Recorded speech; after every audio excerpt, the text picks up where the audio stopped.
So, what's up guys? Meron akong simple tutorial sa inyo kung gusto nyo mag-buy, load, eSIM sa inyong mga marino dyan. Ayan, punta lang kayo sa Movie Matter. Tapos, pipiliin nyo kung anong bansa sila.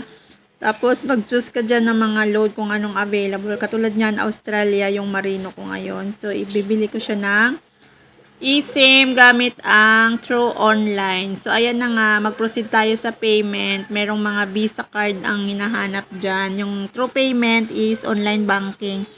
So, ayan, dahil wala tayong cashback, magdi-discount tayo ng 3% para may bawas kahit papano. So, naging $13.57 na lang. So, ito na lang yung pipiliin natin dyan. At then, proceed tayo sa ating payment. Ayan.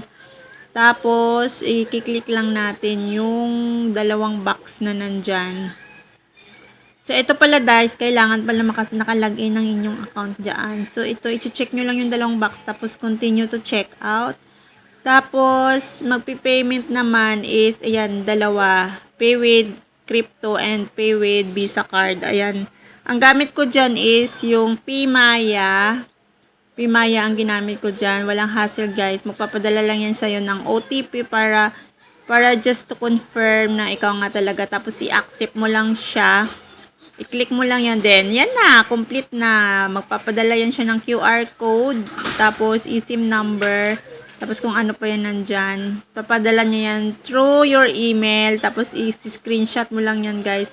Tapos kung i-activate mo na, meron namang instruction dyan. So that's it guys. This is for today's video. Bye!